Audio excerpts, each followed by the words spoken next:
Crime and violence skyrocketing in Democrat-led cities like here in New York City, where police are searching for the killer who stabbed a man to death. Fox News contributor Douglas Murray is here to react. Douglas, it's out of control, and there is no plan to stop all the violence. There doesn't seem to be. I've spent most of this week in Philadelphia.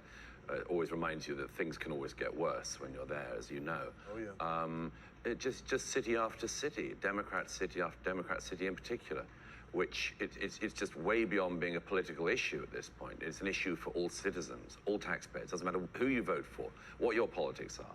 Everyone's at risk in this situation. Doesn't matter whether you're in Portland, Seattle, New York.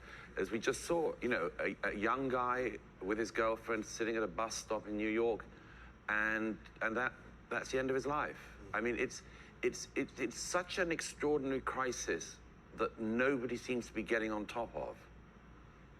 The sad part is there's no way to defend yourself. So they got rid of law enforcement.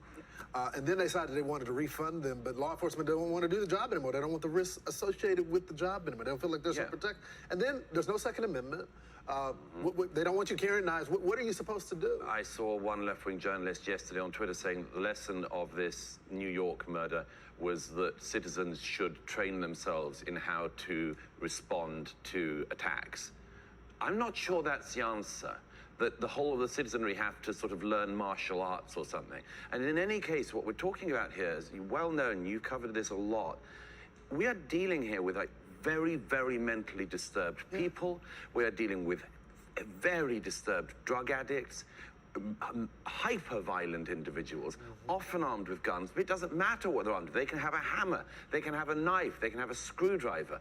And it's the fact that for some reason, our politicians have decided that the people on the streets who are violent, addicted, and much more have autonomy.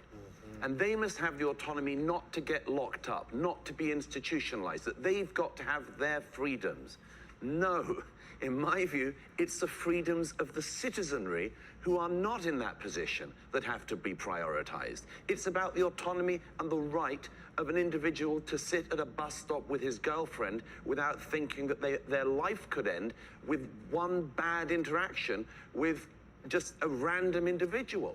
And so this whole thing seems to be topsy-turvy, and it is in city after city after city.